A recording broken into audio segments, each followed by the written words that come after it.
Today's data shows many Americans are beginning to really feel the ripple effect of the Fed's interest rate hikes over the past year and a half. Now, while consumers are still spending, they're getting a lot less for their money. Surely you will know this. At the same time, the cost of carrying loans and credit card balances, that has grown even more expensive. The average interest rate on a credit card back in November of 2021 was 16.4%. That in and of itself is high.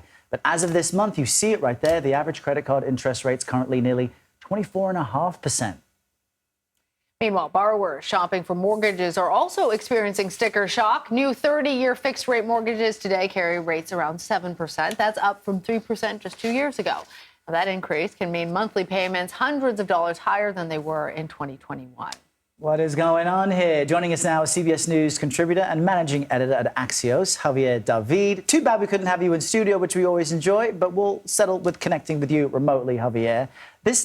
These numbers are kind of head scratchers for me because according to this data, right, all these rates are so high, but people are still spending. How do you reconcile that? Interestingly enough, there was a data point that was released today from India, and they too have record high levels of credit card debt that they're carrying. And that, analysts have said, is a sign of stress. And it's equivalent to what's happening here in the United States. Basically, people are charging, as you mentioned, they're sort of spending more to get less, but it is a function largely of the inflationary environment that we live in. Things cost more, and the cost of living being as high as it is, people have to find ways to kind of bridge between paychecks or getting from one place to the other, spending a lot on sort of trips out of town, vacations, et cetera. The best way to do that, credit cards. And I'm so glad you brought up that point about stress, Javier. I am of the opinion that people are self-medicating in many cases with things, and we are seeing this coming out of the pandemic.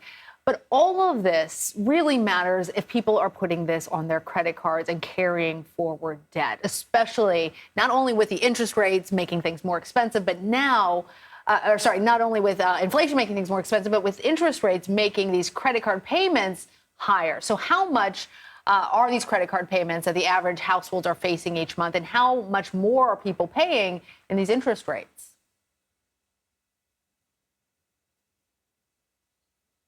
Yeah, as much as we talk about and so forth, we don't talk enough about how much it costs for people to carry balances from month to month. And the lending tree data that you showed just now said nearly 25%. That's a 25% APR. So if you look at your statement, and a lot of people tend to not look at their statement because they just pay it as part of whatever it is that their monthly payment is. So there's a way in which the amount of money that they're paying doesn't quite register. You're paying at least, upwards of $400 or $500 a month on a balance. And that adds up, and imputed in that is, of course, your APR. So to the extent that people just kind of charge absent-mindedly, not necessarily looking at your statement, not knowing how much it costs, it all adds up. And it's not necessarily a big deal because right now, knock on wood, people are still earning more. There's still no massive job layoffs. So they've got jobs, they're getting paychecks, and they're getting raises. So it's not a big deal now. But as these student loan payments sort of start to kick in again, and we sort of have to adjust ourselves to an environment where interest rates are going to be much higher than they have been in decades, people are going to start feeling this at some point. It's just a question of when. It's a question of when, and I think part of what you're discussing too is just people's behavior. If you're already used to putting your regular purchased items on your credit card and you're not paying attention to your balance, but you are paying attention to maybe your minimum monthly payment, which just makes me shiver to even say that. It's just growing. You're not correcting your budgeting in the first place, which is what's going to protect you down the line if you have a medical expense. And by the way, holidays are coming up. Maybe you're going to buy some gifts. What are some of the other areas where people are really being hit by inflation that they need to wake up to and pay attention to? The basic thing is people really need to rein in spending. And I think that is something that the Federal Reserve itself is looking for. They want to cool some of this demand. This is why they've been on this very aggressive gangbusters rate tightening campaign. They really want to rein in some of this behavior that is causing upward pressure on prices. Yeah. All right, Javier David, great chat. Folks, listen up. See you soon.